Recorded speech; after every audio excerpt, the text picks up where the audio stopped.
कीर्तिपुर रात्रिकालीन पर्यटन प्रवर्धन कार्यक्रम अन्तर्गत रात्रिकालीन रूपमा विभिन्न बाजागाजा सहित सञ्चालन भएको यस कार्यक्रममा प्रदेशका पर्यटन मन्त्री पुकार महर्जनको प्रमुख आतिथ्यमा यो कार्यक्रम सञ्चालन भएको छ।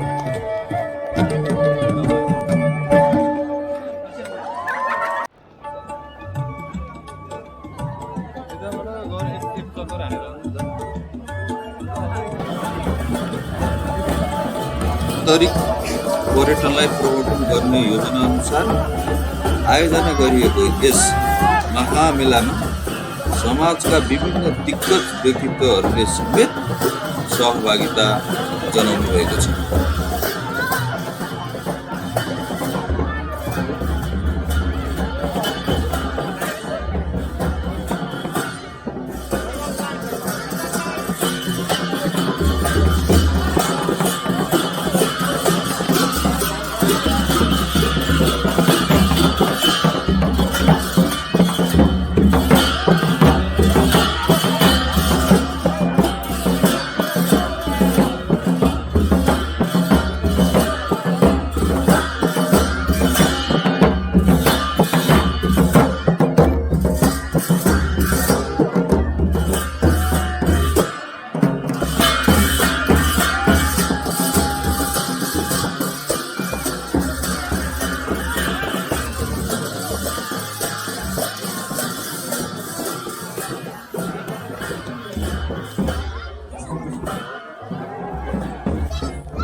हजुर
ओहो हेलो के छ भर्खर कि होइन आउनुहोस् बाट हेर्दा ओहो अध्यक्षज्यू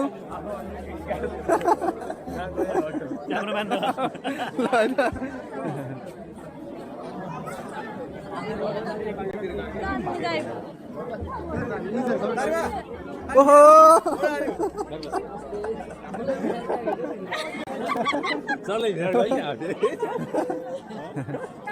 कहाँ नानी लिएर हिँड्नु भएको त सक्छ नि ल सर नाचौँ न त नाचौँ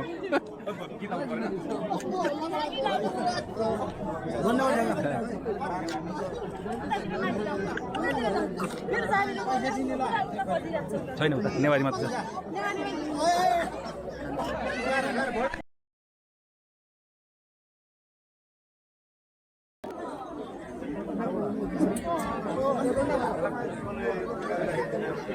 अब हजुरको समस्याको धुन छातीमा मेरो यो छोटो भोटो कमरमा चिटेका सोगरावालाई मानवको धारी पाउनेमा छैन म जस्तो कै पनि सोगरावालाई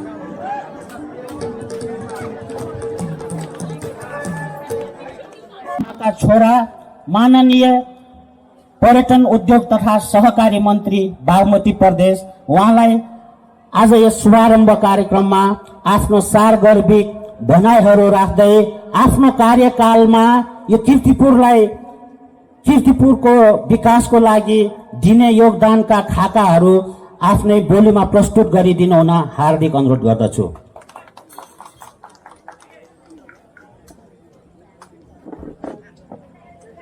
धन्यवाद। कार्यक्रमको उद्घोषक मेरा मित्र अनुज प्रधानज्यूलाई।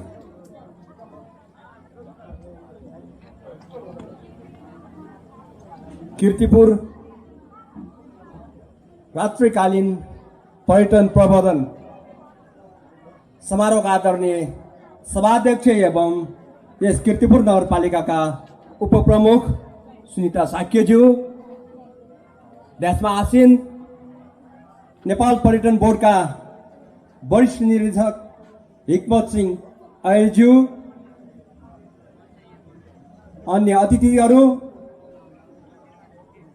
पर्यटन व्यवसायसँग आबद्ध विभिन्न सङ्घ संस्थाहरू, सङ्घ संस्थाका प्रतिनिधिहरू, आदरणीय हाम्रो मिन बजाचार्य लगायत हाम्रो नजरान दाई लगायत पत्रकार साथीहरू, वडा अध्यक्षज्यूहरू, जनप्रतिनिधिज्यूहरू र उपस्थित आदरणीय दाजुभाइ तथा दिदीबहिनीहरू, आमा बुवाहरू, सर्वप्रथम म आजको यस पावन अवसरमा म हार्दिक शुभकामना व्यक्त गर्न चाहन्छु कि संघीय पर्यटन मन्त्रालय, नेपाल पर्यटन बोर्ड र नगरपालिकाको संयुक्त आयोजनामा आजबाट रात्रिकालीन पर्यटन व्यवसाय पर्यटन प्रवर्धन कार्यक्रम सुरु भएको छ। यसले साँच्चै नै भोलिको दिनमा मूर्त रूप पाओस् आगामी दिन यो कार्यक्रम एउटा राम्रो कार्यक्रमको रूपमा अगाडि बढोस् भन्ने शुभकामना व्यक्त गर्न चाहन्छु। कीर्तिपुर ऐतिहासिक, राजनीतिक र सांस्कृतिक रूपमा महत्त्व पुगेको सहर हो। यो सहर आज राजनीतिको हरेक परिवर्तनमा यो सहरले ठूलो भूमिका खेलेको छ। सँगसँगै यो उपत्यकाको धार्मिक र सांस्कृतिक कुराहरू, सांस्कृतिक चीजहरू यो कीर्तिपुरमा प्रशस्तै छ। त्यसकारण पनि यो कीर्तिपुर एउटा पर्यटकीय स्थलको रूपमा विकास गर्न योग्य छ र विकास हुनेछ भन्ने मैले विश्वास लिएको छु। र अहिले भर्खर हाम्रो प्रदेशको बजेट निर्माण प्रक्रिया अन्त्य भएको छ। म तपाईहरुले नै निर्वाचित गरेर आज यो स्थानमा पुग्न सफल एउटा व्यक्ति, आज म यो कीर्तिपुरको पर्यटन व्यवसायलाई समृद्ध बनाउनको लागि एकहोरो रूपमा म लागिरहेको छु। अहिले बजेट राख्दै गर्दा बाघ भैरवलाई एउटा समृद्ध बनाउनको लागि, बाघ भैरव स्थानलाई एउटा समृद्ध बनाउनको लागि मैले त्यहाँ बहुवर्षीय रूपमा कार्यान्वयन हुने गरी मैले बजेट विनियोजन गरेको छु। त्यस्तै गरी नगाउँको बालकुमारी, पाङाको विष्णुदेवी, चोबारको आदिनाथ, मञ्जुश्री सम्पूर्ण ठाउँमा यी पर्यटकीय स्थलहरूलाई विकास गर्नको लागि हामीले बजेट विनियोजन गरेका छौँ। र अहिले म पर्यटन बोर्डलाई धन्यवाद पनि दिन चाहन्छु, आभार व्यक्त गर्न चाहन्छु कि कीर्तिपुर सिटीलाई सिटी अन द हिल भनेर जुन ब्रान्ड नेम दिनुभएको छ, यो ब्रान्ड नेमलाई हामी निश्चय रूपमा पनि अगाडि बढ्न सफल हुनुपर्छ र सफल हुन सकौँ भन्ने शुभकामना व्यक्त गर्न चाहन्छु। र हामीसँग उपलब्ध साधन स्रोतलाई बेचेर वा प्रदर्शन गरेर हामीले आफूलाई समृद्ध बनाउने हो। मलाई यहाँनिर के भन्न मन लाग्यो भने राजस्थानले मार्बल बेचेर आफ्नो समृद्ध खोजेको छ, अरबमा पेट्रोल बेचेर आफूले आफ्ना देशलाई समृद्ध बनाएको छ। र हामीसँग उपलब्ध यो सांस्कृतिक मूर्त र अमूर्त सम्पदाहरूलाई हामीले किन प्रदर्शन गरेर, किन बेचेर हामी समृद्ध नहुने?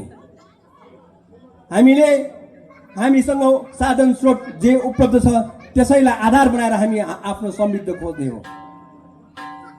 र अहिले हामीले एउटा नयाँ सोच अगाडि बढाएका छौँ कि हामीसँग स्थानीय उत्पादन मदिरा, जुन हामी रक्सी भन्छौँ, जहाँ रक्सी भन्छौँ, त्यो हामीसँग छ।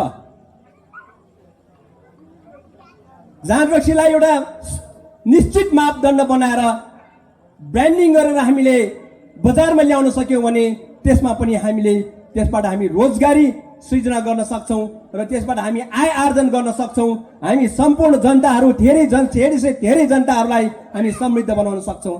त्यसका लागि हामी किन अगाडि नबढ्ने भन्ने कुरा हामी त्यो हिसाब